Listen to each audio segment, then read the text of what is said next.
Olá a todos, como é que estamos? Hoje é 10 de agosto de 2024, é um sábado, dia frio aí, chuvoso, 10 graus em São Paulo, capital paulista.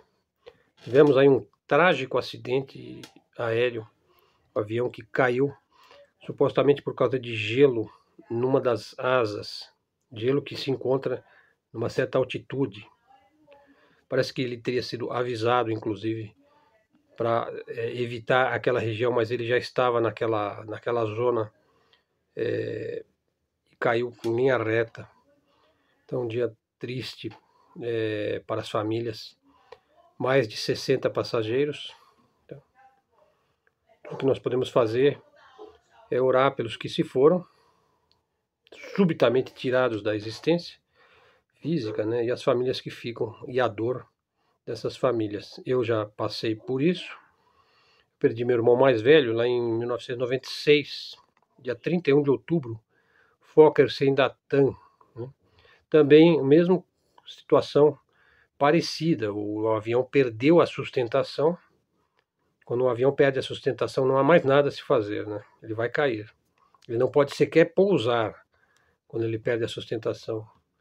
No caso do meu irmão mais velho, engenheiro, brilhante engenheiro, meu irmão tinha 40 anos, 1996, estava saindo aqui de Congonhas e indo para o Rio de Janeiro. Caiu logo em cima do bairro ali do Jabaquara.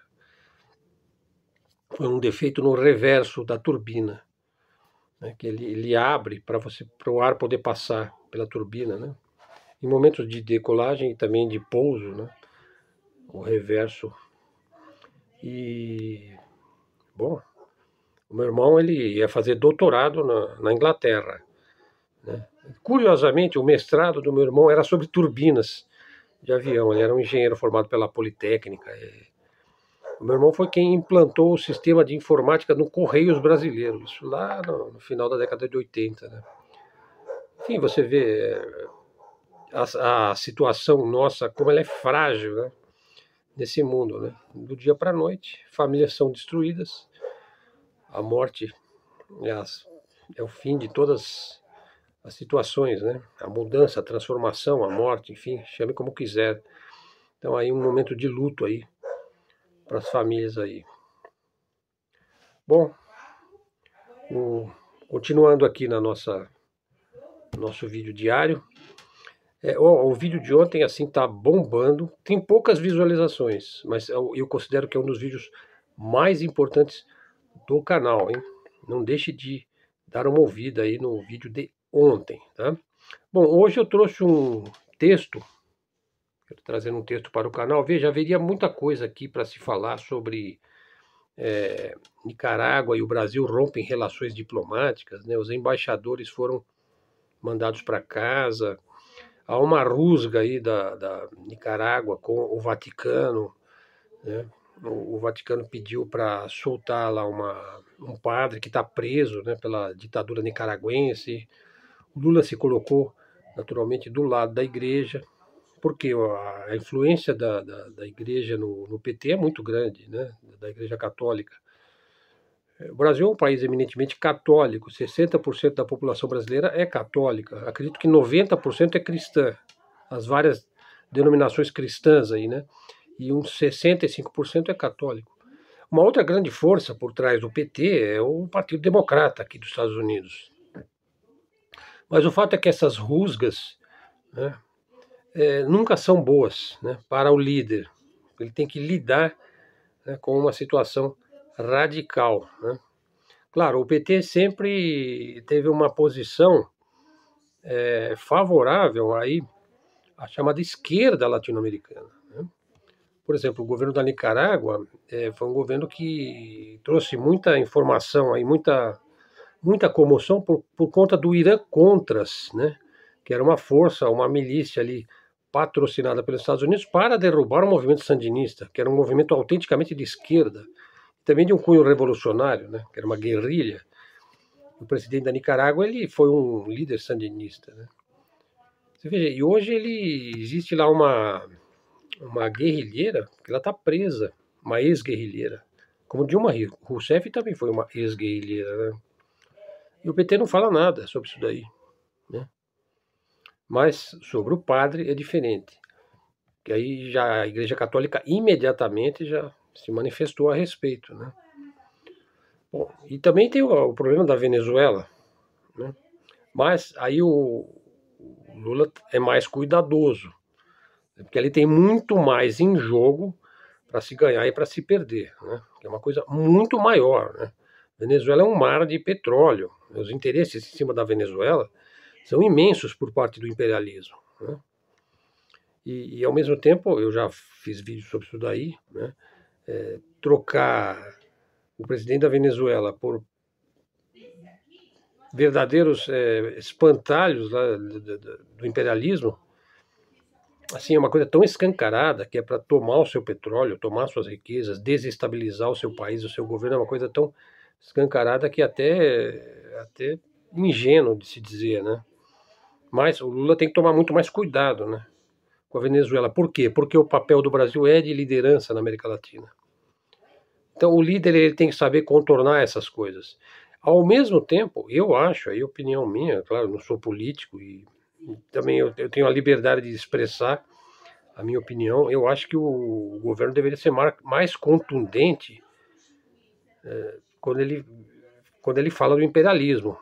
Ele deveria ser mais claro, né, no sentido de que ele é anti-imperialista, né, que ele é anti essa, essa maneira dos Estados Unidos se imiscuir em tudo que diz respeito aos interesses locais, aos interesses regionais, aos interesses das nações, dos países, dos governos, né? Porque você não pode se dizer, eu sou favorável à livre determinação dos povos, mas você faz exatamente o contrário por trás, quer dizer, você enfia lá um Guaidó e depois uma Corina, um González lá.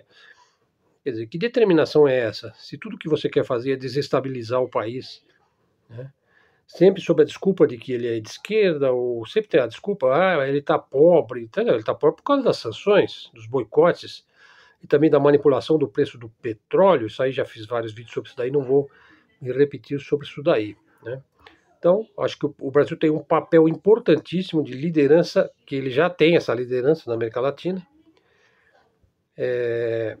sem dizer que o Brasil é membro aí do Sul Global, são 77 países do Sul Global, o Brasil é membro dos BRICS, os BRICS detêm mais de 40% do PIB mundial, não é qualquer coisa, daqui a pouco vai suplantar o G7, ou já está suplantando, vai ter uma moeda própria, né? Quer dizer, é um bloco contra o qual o imperialismo age com extrema brutalidade e violência, né? A guerra da Ucrânia é justamente para melar, né, o projeto comercial dos BRICS, aí, da Cinturão em Rota, da Seda, que é o maior projeto comercial e de infraestrutura no mundo, né, porque ele constrói estradas, ele constrói ferrovias, portos, aeroportos, hidrelétricas, leva desenvolvimento tremendo a muitos países da Ásia, né? E também precisa fazer isso aqui no Brasil, fazer a ferrovia, ligar o Porto de Santos ao porto lá do Peru, né? O Brasil precisa de obra de infraestrutura. O Brasil precisa voltar a criar infraestrutura. Isso é muito importante. Bom, mas esse então, tirando aqui seguindo em frente a partir desse preâmbulo, dessa introdução, vamos aqui ao texto do Bruno Huberman, que é doutor em Relações Internacionais, professor da PUC de São Paulo, né? E ele é autor do livro Colonização Neoliberal de Jerusalém. Então vamos entrar neste tema, né? Veja, então existe uma crise hoje, existe uma esquerda sionista, né? Argumenta aí o professor Huberman, né? Então veja, essa esquerda sionista, ela recorre aí a uma divisão para tentar entender o que está acontecendo ali, e também para justificar o que está acontecendo ali, né? Então você tem o bom palestino e o mau palestino, né? Quer dizer, o mau palestino é o que aceita a liderança política do Hamas, né? E, portanto, ele é o culpado, né, pelo que está acontecendo. Então, quer dizer, você se exime de sua responsabilidade e a culpa pelo massacre que está havendo ali é do próprio palestino, né, por causa das suas próprias escolhas, né. Então, ele tem uma expressão aí, shooting and crying, atirando e chorando, né. Quer dizer, então o soldado israelense, ele atira e chora, né, ao mesmo tempo, né? Ele pisa no teu pescoço e fala, ah, coitadinho, né, chorando e tal. Uma violência esmagadora que é empregada ali, e ao mesmo tempo você chora, então você está condoído, né? Uma tentativa de se eximir dos seus crimes bestiais, quer dizer, ser obrigado a fazer aquilo, né? Mas você faz com uma constrição no coração, né? Bom, há quem faça das tripas coração a fim de expiar a responsabilidade sionista pela colonização dos palestinos desde a Nakba. Veja, a Nakba é um fato consumado, não é uma narrativa, é um fato histórico. Chama catástrofe em árabe. Já fiz vídeo sobre a Nakba lá no início do canal, né? A Nakba foi a expulsão dos 750 mil palestinos e a destruição de 500 cidades, vilarejos, né? Pequenas cidades, quando da fundação do Estado de Israel, lá em 1948. Quer dizer, por muitas décadas aí, os palestinos afirmaram que eles foram expulsos por milícias sionistas, o que é rigorosamente real, né? No entanto, a versão aí oficial, né, dos primeiros ministros aí do Estado de Israel diziam que não, os palestinos fugiram porque eles não queriam mais morar ali, né? Quer dizer, mentem descaradamente, né? A Nakba é bem conhecida, né? Inclusive aí nos anos 80, eles foram obrigados a assumir que de fato a Nakba existiu, né? Não só existiu, como continua existindo, né? Mas é que foi uma coisa escabrosa, intensíssima lá em 1948, né? Houve a desclassificação de documentos israelenses lá que provou que a narrativa palestina era rigorosamente verdadeira. Os documentos então provaram que os palestinos foram vítimas de um processo planejado de genocídio, de limpeza étnica. Isso provocou uma certa crise de identidade entre os sionistas, é quando surge aí a esquerda sionista, né? Alguns historiadores israelenses, por exemplo, Avi Shlaim, tentaram aí colocar a culpa nos palestinos, né, por sua própria catástrofe, né? Daí então o palestino Nur Mazalia escreveu: os palestinos devem ser culpados pela sua própria Nakba, eles diziam, né? E veja, então nós podemos dizer que os alemães e os judeus compartilharam a sua própria culpa pelo Holocausto judeu. Quer dizer que, claro que, inclusive já falei aí sobre o acordo de Avara. Você encontra não na forma de vídeo, mas na forma de texto no meu canal, o acordo de Avara. Procure isso daí. Né? Quer dizer, uma culpa compartilhada pelo Holocausto, né? Dado o acordo que houve lá na Alemanha nazista, né? Entre o Barão de Rothschild e o próprio Adolf Hitler, que assinaram um documento para levar os judeus para a região da Palestina, né? Seria uma ofensa profunda você dizer que os judeus foram responsáveis, né, pelo Holocausto, né? Apesar que eu tenho um amigo, eu tive um amigo, ele já faleceu, um amigo judeu, ele era meu aluno, eu sou professor de piano, né? Dou aula de piano há muitos anos. Veja, os judeus eles têm uma enorme capacidade de estudo. Por exemplo, esse amigo meu, ele era um advogado, ele falava 7 línguas fluentemente. Ele falava, Helder, na minha casa, assim, quando a gente era bem pequeno, era só estudar. Era só estudar, estudar, estudar, estudar. Era só isso que a gente fazia. Para você ter uma ideia, ele tava, quando ele tinha aula comigo, nessa época, ele estava estudando japonês. Ele falou, em 6 meses eu estou falando japonês. Então, assim, impressionante. E uma vez eu perguntei para ele como é que é essa história do Holocausto, né? Qual é a visão que você, como judeu, tem disso daí? Ele falou, a culpa do Holocausto foi dos próprios judeus. Ele falou, eu fiquei surpreso, falou um judeu falando isso. Sim, porque eles não souberam se defender, eles deixaram a coisa andar, eles foram se submetendo e acreditando em todas aquelas mentiras dos nazistas. É mais ou menos o que ele está falando aqui dos palestinos, né? Que o Holocausto judeu, você dizer que a culpa foi do judeu, é considerado uma ofensa profunda, né? Agora, se você é o palestino, tudo bem. Não, o palestino você pode dizer que ele é o culpado, né? Quer dizer, um padrão ético completamente diferente, né? 2 pesos, 2 medidas, né? E como diz o Mazalia aí, responsabilizar qualquer judeu pelo Holocausto seria uma ofensa. Agora, o mesmo padrão ético não é conferido aos palestinos, né? Quando se trata aí do racismo colonial israelense, não, aí a culpa é sua, é de vocês. A culpa é de vocês, porque tem os bons e os maus palestinos. Então aí você justifica medidas violentas contra os maus. Por exemplo, aqueles que seguiram o Hamas, né? Então a esquerda sionista, ela, diferente aí da direita, né? Que a direita veja só, até mesmo a extremo-direita sionista, que é o gabinete do Netanyahu, ela é clara, ela pode falar o que quer que seja, que a culpa é do Hamas e não sei o quê, mas as suas ações são absolutamente contundentes, são ações absolutamente brutais, né? Então, aí você tem a seguinte situação, como é que a esquerda sionista age? Veja, lá atrás, na época da Nakba, você tinha as milícias de extremo-direita, esquadrões da morte, que aliás eu falei sobre esse assunto ontem, hein? Você tinha o Irgun, né, o Stern, grupos, milícias paramilitares, né, de matadores, né, que foram responsáveis por grandes massacres, né, e expulsões dos palestinos, justamente na Nakba, né? Então veja, então a esquerda fala, não, mas essas milícias, né, elas não representam o sionismo, elas não representam Israel, elas não representam os judeus. Quer dizer, então ele tenta, sabe, se eximir da responsabilidade, né? Então olha só, aí na década de 90, continuando, ó, a esquerda sionista, ela recria essa narrativa de culpar a extremo-direita israelense e os próprios palestinos, né? Agora na figura do Hamas.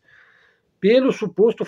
Então, qual é a culpa que eles têm? Veja, vocês não criaram o Estado palestino porque vocês não quiseram. Quer dizer, isso também é falso.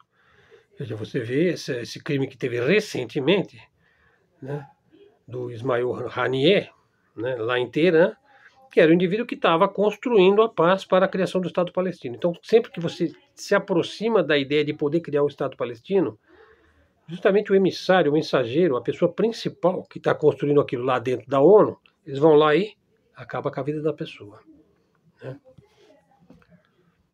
Então a culpa pela não existência de um Estado palestino é de Israel, é do sionismo, né? Eles não permitem isso daí. E ao mesmo tempo eles têm essa coisa atávica, maniqueísta de culpar o outro, né, por aquilo que eu estou infligindo a ele, né? Veja, e hoje a esquerda sionista aí repete a mesma fórmula, né? Quer dizer, o Hamas é o corresponsável pelo genocídio, né? Então assim, você não pode confundir os palestinos com o Hamas. Veja, mas isso é absolutamente absurdo, porque 60% dos palestinos apoia o Hamas, né? Apoia. Então assim, o que se pode fazer? Veja, então o autor aí ele diz que a descolonização ou a criação de um Estado palestino seria um ato de generosidade de Israel, né? Mas que ele só pode ser feito para o bom palestino, o palestino moderado, que não vai atacar Israel, né? Então, você também assim você apaga a luta do palestino por sua libertação, né? Não, esses seriam os maus, os que lutam por sua libertação, e é justificada essa luta por sua libertação, né? Não é o que defendia aí o Eduardo Said, né, que jogava pedras contra Israel, né? Ele defendia que essa libertação ela seria conseguida com suor e lágrimas, né? Com ossos, né? Ou seja, ela seria conseguida, a sua liberdade só seria conseguida através de um movimento de resistência absolutamente tenaz, né? Que é o que para muitos palestinos é o Hamas, né? Bom, então vocês vejam que é questão muito complexa, né? Bom, e a esquerda sionista rejeita então o palestino real para justificar a violência colonial. Então, nesse ponto, ela não tem muito a que dizer, né? Da mesma forma que a extrema-direita, né, reduz os palestinos como uma população, aí, um povo que está manipulado pelo Hamas, né? Ao mesmo tempo, ele sequer considera que o carcereiro lá de Gaza é Israel. Ele que é o carcereiro, né? Não é o Hamas que é o carcereiro, é Israel que cria as fronteiras. O Hamas tenta romper essas fronteiras. Claro, não estou justificando nada que ele possa ter feito. Eu só estou dizendo tudo que é feito ali é feito como um movimento de resistência. E essa resistência, ela existe, e ela vai continuar existindo, e ela vai aumentar, né? Então aqueles que apoiam a violência do ataque palestino têm que aceitar que esse é um caminho de resposta, né? Então 61% dos palestinos desejam que o Hamas governe Gaza depois da guerra, né? Então você tem a divisão maniqueísta aí de você fazer um acordo com os bons palestinos. Por exemplo, lá, talvez com o Fatah, né, que administra a Cisjordânia. Bom, então é preciso condenar os crimes aí ocorridos em 7 de outubro. Veja, mas você não pode condenar a população toda palestina, como você está fazendo, né? Então, assim, você representar o Hamas como o demônio, como a causa do genocídio do povo palestino, serve para você desumanizar uma população de 2 milhões de palestinos. Você já eliminou aí talvez 10% da população, né? A Palestina, o povo continua cercado ali, né? E você tenta justificar o extermínio, né? E ao mesmo tempo a esquerda sionista tenta se eximir da sua responsabilidade. Então esse genocídio aprofundou a crise da esquerda sionista, né? Veja, os partidos de esquerda lá em Israel, que é o Partido Trabalhista, né, eles têm perdido voto continuamente. Veja, no momento em que existe um fortalecimento da direita, e não só da direita, mas da extrema-direita no mundo todo, né? Por exemplo, para falar da direita aqui no Brasil, muitos judeus brasileiros se filiaram ao movimento aí da direita, do bolsonarismo, dos partidos ditos de direita, né? Então cresce aí movimentos judaicos de direita. Não é só no Brasil, em muitos países do mundo, né? Bom, então nós estamos nessa reivindicação aí, né, desta briga, né? O projeto da direita aí é anexar a Cisjordânia, né? E o projeto da esquerda seria rejeitar a resolução de 2 estados. Então, como é que pode? A única coisa que se pode ali é a existência dos 2 estados, né? Então, a ocupação da Cisjordânia e da faixa de Gaza desvirtuou o sionismo. Então, a esquerda ela tenta jogar contra a direita para tentar sobreviver também, né? Então, é preciso acabar essa ocupação, né? É uma coisa que não tem futuro, né? Aqui o texto ele vai longe, viu, pessoal? Eu não vou entrar em todo esse texto, eu vou deixar aí para vocês, que ele ainda tem, eu apenas comentei e li algumas partes do texto, analisando, mas vou deixar ali no blog, para quem quiser ler todinho o texto, né? Então, veja, ali você tem uma situação onde você já tinha palestinos ali há milhares e milhares de anos, os judeus dizem a mesma coisa, né? Tem a questão da ancestralidade, né? Veja, até recentemente viveram em paz ali naquela região, inclusive na época do Império Otomano. Foi quando entrou o elemento sionista, né? O elemento imperial britânico, que é fortemente sionista, né? Nunca mais teve paz naquela região, né?